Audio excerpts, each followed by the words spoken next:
आप भगवान को समय नहीं देना चाहते। समय देना आपकी मजबूरी है, आपको डर लगता है कहीं भगवान की पूजा नहीं की तो कहीं ऐसा ना हो जाए। कुछ लोग तो डर के मारे करते हैं, डरते हैं कि कहीं ये ना हो जाए, कहीं वो ना। सुनो, डरा मत करो, या तो करो बढ़िया या तो मत करो। भगवान तुम्हारा बुरा नहीं करेंगे कभी। भगवान तो सदा सबका भला करते हैं। और भक्ति करने से क्या होता है, जीवन में आया हुआ संकट, मेरे जीवन में जो संकट आएगा वो तो आएगा, लेकिन जब मैं भगवान के आश्रित रहूंगा तो आने वाला संकट बहुत बड़ा होगा। और जो भगवान के आश्रित होता है तो बस भगवान की शरण में रहने से केवल इतना होता है कि बहुत बड़ा संकट जरा से में टल जाता है, छोटे से में टल जाता है। एक संत जी थे, बहुत बड़े भक्त थे। अभी एक संत जी, मैंने बोला कि एक मंदिर में वो पूजा करते थे संत जी, तो राजा से कहा कि तुम मुझे रोका टोकी नहीं करोगे और हिसाब किताब नहीं मांगोगे। अब वो सबसे बढ़िया फल लेने जाएं बाजार में और भगवान को लगाएं। एक दिन एक घटना घट गई, वो घटना मुझे आपको बतानी थी, सुन लो। एक संत जी, अच्छा रोज संत जी पुष्प लाएं बाजार से, भगवान के लिए फल लाएं, तो हिसाब लिखवा दिया करते थे कि आज 10 रुपए का सामान आया, आज 20 रुपए का आया, आज इतने का। तो मुनीम हिसाब ले लिया करता था संत जी, कितने का फल आया, कितने का फूल आया। हिसाब तो देते थे पर कोई रोका टोके नहीं कर सकता था, कितने का क्यों लाए तुम, ये नहीं बोल सकता था कोई। एक दिन क्या हुआ, बगीचे बढ़िया बढ़िया आम आए, आम का सीजन आया, तो संत जी आम के बगीचे में बाजार गए और बढ़िया आम देखने लगे कि आज भगवान जी को आम मौसमी आया ना, पहला आम आया तो भोग लगाएंगे। अब संयोग देखिए कि उस बाजार में केवल एक 2 किलो ही आम आए थे। अब नया जो सीजन आता, पहली चीजें कम आती हैं बाजार में, इसलिए वो महंगी होती। तो आम आए थे तो वो आम बिक गए, केवल एक आम बचा था। एक आम बचा और तभी उस दुकान में संत जी पहुंच गए। बढ़िया आम था, पीला पका हुआ। तो संत जी बोले भैया क्या दिया, कितने का? तो वो बहुत पुरानी बात है, तो उसने बोला 25 पैसे का। उस जमाने की बात है, बहुत, जब 25 पैसे बहुत बड़े हुआ करते थे।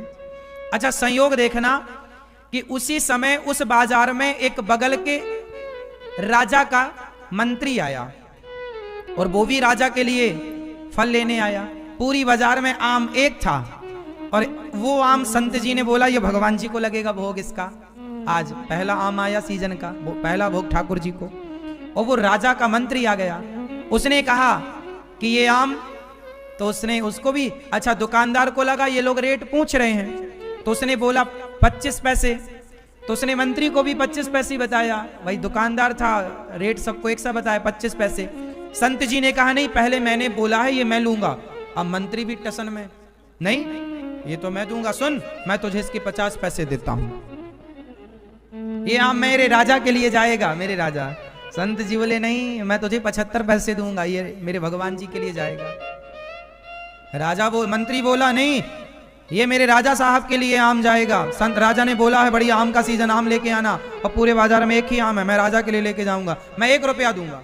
अब दुकानदार तो बड़ा खुश हो रहा है कि चल भैया हमें तो पैसे बढ़ रहे हैं, लेकिन अब मंत्री बोला मैं इसके 1 रुपये दूंगा।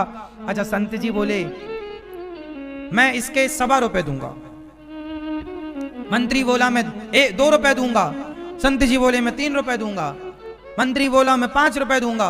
संत जी बोले मैं 6 रुपए दूंगा, पर ले जाऊंगा मैं भगवान के लिए। अब वो 54 के आम की कीमत करते करते राजा का मंत्री बोला मैं 10 रुपए दूंगा, मैं 10 रुपए में ये आम लूंगा। संत जी बोले मैं 12 रुपए में ये आम लूंगा मेरे भगवान जी का। करते करते वो आम, मंत्री बोला मैं 50 रुपए दूंगा। संत जी बोले मैं 60 रुपए दूंगा। उस जमाने में 60 रुपए जानते हो? अब हुआ क्या कि मंत्री को लगा कि भगवान यदि मैं 60 रुपए का आम लेकर जाऊंगा तो राजा बोलेगा पागल बना रहा, 60 रुपए का भी कोई आम होता है? 60 रुपए में तो इतने सारे आम आ जाएंगे, और ये एक आम लेके जाएगा। मंत्री तो डर गया, मंत्री को लगा हे भगवान हो सकता है हमारे राजा से भी बड़ा वाला राजा इसका हो, है ना, इसलिए इससे पंगा लेना ठीक नहीं है। तो 60 रुपए में मंत्री चुप हो गया, 50 रुपए ही बोल पाया। मंत्री को लगा कि पर मुझे भी तो हिसाब देना है। पूछा जाएगा कि ये आम 50 रुपए का कैसे है? भाई आम की कीमत तो आम के हिसाब से 25 पैसे का आम 50 पैसे का हो सकता है, 1 रुपए का होगा, यहां तक तो ठीक है, 1 रुपए का होगा। भाई 100 रुपए किलो आम बिक रहा है बाजार में, तो कोई 150 रुपए किलो का हो सकता है, 200 किलो तक का। अब कोई 10,000 रुपए किलो का आम ले आए, तो अब मंत्री चला गया। और मंत्री जब गया तो संत जी ने 60 रुपए बोले थे, तो संत जी ने 60 रुपए दिए। अब संत जी ने जब 60 रुपए दिए तो 60 रुपए का आम, संत जी को तो राजा से बोल ही रखा था कि मैं भगवान की सेवा करूंगा, कोई रोका टोकी नहीं होना चाहिए, खर्चा कितना मैं हिसाब तो दूंगा। जब संत जी आए तो मुनीम ने हिसाब मांगा कि क्या क्या लाए हो। बोले आम कितने का? 60 रुपए का। अब मुनीम के तो आश्चर्य लगा, लेकिन मुनीम सोचा बोलूंगा नहीं, 60 रुपए का आम। और जब वो आम काट करके राजा को जब मुनीम ने बोला कि आज 60 रुपए का आम संत जी लाए हैं भोग के लिए, तो राजा सब दर्शन करने आए कि भाई देखें 60 रुपए का आम कैसा है, बड़ा महंगा है।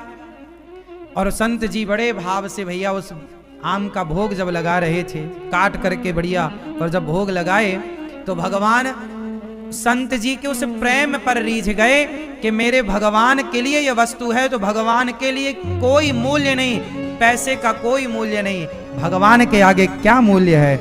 आज भगवान स्वयं संत जी जब आम काट कर रखे तो भगवान स्वयं उन संत जी के इस प्रेम में, इस भाव में प्रकट होकर और स्वयं उस आम का भोग लगाए ठाकुर जी प्रकट होकर के। भगवान वस्तु के भूखे नहीं है, लेकिन वस्तु के पीछे जो भक्त का प्रेम है कि ये भगवान के लिए। आप लोग खरीदते हैं ना फल, तो आप इस भाव से खरीदते हैं ये मेरा बेटा खाएगा, ये मेरी पत्नी के लिए, ये मेरे परिवार के लिए। पर भक्त का भाव ये होना चाहिए ये भगवान के लिए। तो देखो जो भगवान की शरण में रहता है, फिर भगवत कृपा से संत जी को दर्शन हुआ, सबको दर्शन हुआ। और एक दूसरी बात मैं आपको ये बता रहा था कि जो भगवान की शरण में रहता है दुख उसका बाल भी बांका नहीं कर सकता। एक संत जी की कथा मैंने संतों से सुनी कि एक संत जी थे, बहुत बड़े भक्त थे। क्या हुआ कि वो संत जी रोज भगवत सेवा किया करते थे, रोज सेवा करते थे। वो आम का भोग लगाए वो, और आम का भोग लगाने के बाद वो भगवान ने प्रसाद पाया, जो बचा वो खाए, संत ने राजा को दिया, सबको दिया। एक दिन क्या हुआ, उन्हीं संत ने देखा कि मेरे द्वार पर ना कोई काला सा आदमी खड़ा है। तो वो संत जी भगवान जी की पूजा में घंटों लगाते थे, नहलाना, कपड़े से पहुंचना, माला हार पुष्प, खुद बाजार जाना, खुद से भगवान के बर्तन खुद धुलना, कोई नौकर चाकर नहीं रखा था। भगवान की सेवा में खुद, जैसे यशोदा मैया कन्हैया की सेवा खुद करती थी, कोई नौकर चाकर नहीं रखा था। भगवान के लिए पुष्प तोड़ना, उनके लिए तुलसी तोड़ना, उनके मंदिर में झाड़ू लगाना, चौका पोंछा लगाना, उनके लिए रसोई बनाना, रोटी बनाना, सारा काम संत जी स्वयं करते। आम ले आए 60 रुपया का और भगवान को खवाया और भगवान खाए। वो ऐसे संत थे कि भगवान खाते थे उनके हाथ से। एक दिन क्या हुआ कि एक काला सा आदमी बाहर बैठा था, तो संत जी ने बहुत देर से देखा बैठा है, उनको लगा चलो कोई दर्शन करने आया होगा मंदिर में। उन्होंने पूजा पाठ पूरी की और जब वो बाहर निकले तो संत जी ने पूछा कौन है तू, कब से बैठा है यहाँ, क्या करना चाहता है, क्या है? वो बोला महाराज मैं पाप हूं, पाप। पाप? किसका पाप है तू? आपका। मैं आपके ऊपर चढ़ने के लिए आया हूं, सवार होने के लिए। मेरे ऊपर? कौन है तू? पाप हूं। कौन सा पाप? आपने पिछले जन्म में कोई पाप किए थे तो वो पापों का फल आपको मिलना है। तो मैं आप इतने बड़े भक्त हो कि मैं डायरेक्ट आपके ऊपर चढ़ नहीं सकता, चढ़ाई नहीं कर सकता। तो मैं आपसे आज्ञा लेना चाहता हूं, बताओ मैं कब आ जाऊं? संत जी बोले ये बता कि तू कितने दिन के लिए आना चाहता है? बोले महाराज ज्यादा नहीं, मैं 12 साल रहूंगा आपके पास। 12 साल मुझे भोगना पड़ेगा? हाँ, आपने किसी जन्म में जाने अनजाने में जो पाप किए होंगे, अब वो पाप तो खड़ा है आपके सामने, स्वीकार करो। तो बोले जब तू मेरे ऊपर आएगा तो मेरा क्या होगा? बोले आपके शरीर में गलन हो जाएगी। मैं कोढ़ हूं, कोढ़, कोढ़ का रोग, मावाद बनती पूरे शरीर में, चमड़ी गल गल के गिर जाएगी, आप उठ भी ना पाओगे, बड़ा कष्ट होगा, बड़ी पीड़ा होगी। संत जी ने बोला सुन, मैं 12 साल तो तेरे को उठा सकता हूं, तू जितना दर्द देगा देना, लेकिन फिर मेरी पूजा छूट जाएगी, मेरी भगवत सेवा छूट जाएगी। तो एक काम कर, कि मैं देख सेवा नहीं छोड़ सकता, तू एक काम कर, कुछ कम कर, कम कर। तो बोले आप कृपा करें तो बताओ। बोले मैं 12 साल के लिए आया हूं। अच्छा मैं 6 साल के लिए आऊंगा। संत जी बोले नहीं, 6 साल पड़ा रहूंगा तो 6 साल तक सेवा कौन करेगा? अच्छा मैं 3 साल के लिए आऊंगा। नहीं, 3 साल ज्यादा, 3 साल सेवा कौन करेगा? अच्छा मैं 1.5 साल के लिए आऊं। अरे 1.5 साल सेवा कौन करेगा? अच्छा मैं 1.5 महीने के लिए आऊंगा। नहीं, 1.5 महीने के लिए। अच्छा तो मैं 1.5 दिन के लिए आऊं ना, 1.5 दिन सेवा कौन करेगा? फिर तो एक काम कर, मैं पूजा करके भगवान जी को सुला देता हूं रात को। तो एक काम कर, मैं कल भगवान जी को जरा जल्दी सुला दूंगा, है ना? मैं कल भगवान जी को जल्दी सुला दूंगा, कल मैं भगवान जी की शयन आरती जल्दी कर दूंगा। और तू एक काम करना, केवल 12 घंटे के लिए आ जाना, मैं जल्दी सुला दूंगा, तू आएगा, उसके बाद फिर तू चला जाएगा, तब फिर मैं भगवान जी की सवेरे की पूजा आरती कर लूंगा।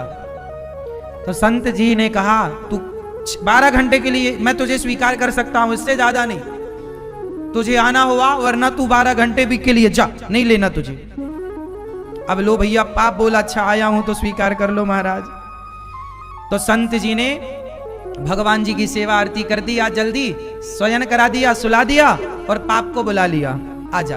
अब वो पाप जैसे ही सवार हुआ, संत जी को अथाह पीड़ा, अपार कष्ट। जैसे देखो कर्मों का फल तो साहब भोगना पड़ता है।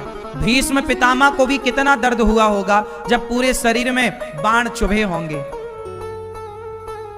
लेकिन एक बात बताएं, वो संत जी पूरी रात चीखते चिल्लाते रहे, कमरा बंद करके, और भोगते रहे पाप। और सवेरा उनका पूरा शरीर गलने लगा, पूरा मावाद दुर्गंध से भर गया, बीमारी आ गई, इस प्रकार से पाप सवार हो गया। पर सवेरा होती, 12 घंटा पूरे होती, वो पाप चला गया। संत जी फिर स्वस्थ हो गए और फिर भगवत सेवा में लग गए। इससे सीखा हमने ये कि भगवान की भक्ति करने से क्या होता है। बोले हमारे जीवन में जो तमाम पाप हैं, जो जीवन में संकट कष्ट दुख हैं, वो दुख जो सालों साल के दुख होते हैं, वो जरा दिन 2 दिन महीने 2 महीने में टल जाते हैं।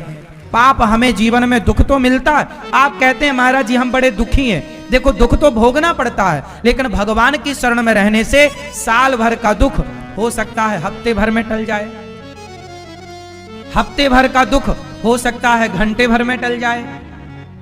आप लोग भी कई बार ये अनुभव करते होंगे कि आपके जीवन में बहुत बड़े संकट आने वाले थे, पर बहुत बड़ा संकट, बहुत बड़ी विपत्ति, बहुत बड़ी परेशानी जरा में टल गई, जरा में निकल गई। ये यही है ना कि जब भगवान कृपा करते हैं तो बड़े से बड़ा पाप, बड़े से बड़ा संकट जरा से में टल जाता है। ये भगवान की कृपा। इसलिए भगवान की भक्ति करनी चाहिए, भगवत सेवा करनी चाहिए। प्रिय भक्तों, नकली भगवान जानते हो क्या होते हैं? अच्छा, भगवान भी नकली होते हैं, पता है आप लोगों को? हाँ या ना? कुछ आप में से बहुत लोगों के घर में वो नकली भगवान होंगे भी, आप जानते हो। आजकल कुछ लोग एक बाबा जी को मंदिर बना के उनको ऊपर बिठा देते हैं, भगवान जी को नीचे, और बाबा जी का मंदिर बना के बोलते हैं बाबा भगवान है लो। कोई कैसे भगवान हो जाएगा? चलो बताओ भगवान कितने हैं? जोर से, क्या नाम है? हाँ, नारायण, श्रीमन नारायण। वही श्रीमन नारायण राम है, वही श्रीमन नारायण कृष्ण है, वही जगन्नाथ जी हैं, तिरुपति बालाजी हैं, बिहारी जी हैं, राधा रमण जी, राधा वल्लभ जी, द्वारिकाधीश जी, श्रीनाथ जी, रंगनाथ जी, विठलनाथ जी, वही हैं, एक परमात्मा। अब बताओ, भगवान, आजकल एक बाबा जी को आपने भगवान बोल दिया, क्या कोई बाबा भगवान हो सकता है? अरे संत के रूप में प्रणाम करो, संत के रूप में प्रणाम करो। किस बाबा की बात कर रहे हैं हम? जोर से, हाँ, संत के रूप में प्रणाम कर लो भैया, क्या बुराई है? हम तो आपको प्रणाम करते हैं भक्तों के रूप में, तो संत के रूप में, भक्त के रूप में सबको प्रणाम है। पर देखो, भगवान की जगह कोई ले सकता है क्या मेरी माँ? बताओ मेरी माँ, क्या आपके पति की जगह कोई दूसरा पुरुष ले सकता है? हाँ, नहीं। जब आपके पति की जगह कोई दूसरा पुरुष नहीं ले सकता, तो फिर भगवान की जगह कोई दूसरा कैसे ले सकता है? और यदि आपने 17 भगवान की पूजा करी, ये भी भगवान तो एक होते हैं, पर आपने ये इनको भी भगवान मान लिया, ये व्यभिचारिणी भक्ति है। भक्ति को व्यभिचारिणी ना बनाओ। जैसे एक व्यभिचारिणी स्त्री होती है ना, जिसका पति है पर वो पति को छोड़कर अन्य पुरुषों से संबंध बनाती है, तो क्या वो स्त्री अच्छी मानी जाती है? समाज उसे व्यभिचारिणी कहता है। उसी तरह भक्ति जो एक परमात्मा में लगी रहे, वो पवित्र भक्ति, पतिव्रता भक्ति होती है। और जो भक्ति 17 जगह जाए, कभी इस बाबा में, आपको तो लगा, आपको किसी ने कहा अरे उस बाबा के पास चले जाओ, आपका दुख दूर हो जाएगा। आपने जाकर बाबा को, आप तो भगवान हो। अरे भाई, तुम किसी को भी भगवान मान लेते हो, किसी को भी भगवान कह देते हो, ये तो व्यभिचारिणी भक्ति हो गई तुम्हारी। एक बात बताओ, आप किसी को भी अपना पति मान लोगी? ओ तुम भी हमारे पति, तुम भी हमारे पति,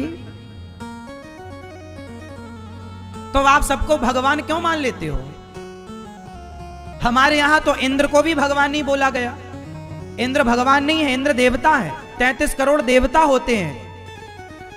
सूर्य देवता है, इंद्र देवता है, अग्नि देवता है, वरुण देवता है, ये भगवान नहीं है।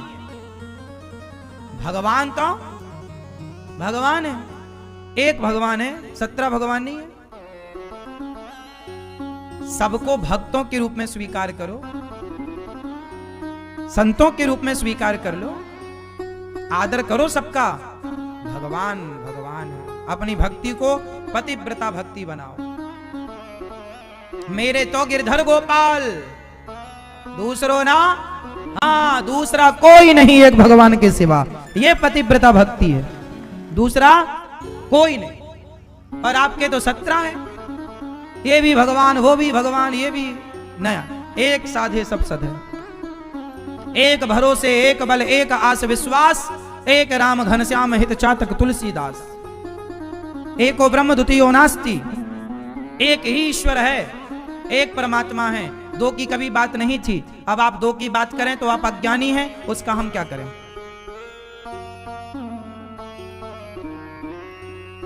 इसलिए भगवान में मन लगाइए। जो कृष्ण है वही राम है, जो राम है वही नारायण है, जो नारायण है वही शिव है। इनमें कोई भेद नहीं। मैं 17 हजारों बार ये बात कह चुका हूं। ये एक तत्व है। इनके अतिरिक्त जो बाबा लोग अपने आप को कुछ बाबा के मंदिर बना के आपने पूज लिए, उनका बोल रहे हैं कि वो कोई भगवान नहीं है। संत के रूप में प्रणाम है भगवान की। आपके मंदिर में भी ध्यान से सुन लो, जो आपका मंदिर है उस मंदिर में सबसे ऊपर गोपाल जी होने चाहिए। सबसे बड़ी सिंहासन ऊपर भगवान कृष्ण, भगवान राम, भगवान नारायण सबसे ऊपर होने चाहिए। उनके बाद गणेश जी भी हों तो गणेश जी भगवान के चरणों में हो, है ना। अब आप लोग ना बाबा जी की फोटो मंदिर में ऊपर रख दी, उनके विग्रह को ऊपर रख दिया, भगवान जी को नीचे रख दिया। ये तो बड़ा अपमान है। भगवान मंदिर में ना गोपाल जी हैं तो गोपाल जी, मुख्य रूप से गोपाल जी की पूजा होगी। बाकी सबका, हमारे यहां सारी देवी देवताओं का सम्मान है। अब देखो ना, कहावत तो सुनी होगी, हाथी के पांव में सबके पांव आ जाते हैं। हाथी के पांव में सबके पांव आ गए। उसी तरह एक भगवान की पूजा कर ली तो सबकी पूजा हो गई, अलग से कुछ करने की जरूरत नहीं। इसलिए गोपाल जी की पूजा हो गई, शालिग्राम जी की पूजा हो गई तो सबकी हो गई। भगवान जी को भोग लग गया तो सबको लग गया। क्योंकि सब भगवान के भीतर ही समाये हैं, भगवान के अतिरिक्त कहीं कुछ है ही नहीं। हमारे यहां वैसे पंचदेव की पूजा होती है, आप जिनको अपना इष्ट मानते हैं उनको प्रधान मान करके, बाकी पंचदेव में हमारे यहां भगवान नारायण, उन नारायण को चाहे आप राम कह लो, कृष्ण कह लो। पंचदेव कौन कौन से हैं गिनिएगा। मूल रूप से भगवान नारायण, फिर भगवान शिव, दुर्गा, भगवान नारायण, शिव, दुर्गा, सूर्य, हो गए कितने हो गए? 4। और 5वें हैं गणेश जी। गणेश जी, जो गणेश जी को प्रधान मानते हैं, यही ना 5। तो जो गणेश जी को प्रधान मानते हैं वो गणेश जी को बीच में रख लें, गणेश जी की पूजा करें, तो 4 अगल बगल हो जाएंगे। जो देवी को प्रधान मानते हैं वो देवी को, जैसे किसी को दुर्गा की उपासना है तो आप दुर्गा मैया को। ये 5 देव, और ये 5 नहीं है साहब, ये लीला के लिए 5 हैं, एक तत्व है। मेरा तो ये मानना है तत्व एक है, हाँ, पर पद्धति पूजा करनी है तो शंकर जी का अभिषेक होगा तो शंकर जी का ही होगा, तो वहां 4 अगल बगल होंगे, मुख्य रूप से शंकर जी होंगे। यदि आप नारायण का अभिषेक कर रहे हैं तो नारायण प्रधान होंगे, 4 अगल बगल होंगे। तो पंचदेव की पूजा होती है। पंचदेव समझ में आ गया? भगवान नारायण, भगवान शंकर, भगवान गणेश जी, सूर्य जी और माता दुर्गा, ये 5 पंचदेव। तो ये उपासना हम भारतीयों की, हिंदुओं की रही है, पंचदेव उपासना। इनके अतिरिक्त ना फिर अलग से तुम्हें अलग से भगवान लॉन्च करने की क्या जरूरत है? अपने अपने भगवान लॉन्च कर रखे हो आप लोग। अज्ञानी ना बनो, मूर्ख ना बनो। भगवान जो राह ऋषि मुनियों ने, बड़ों ने बनाई है, उस राह पर चलते रहो।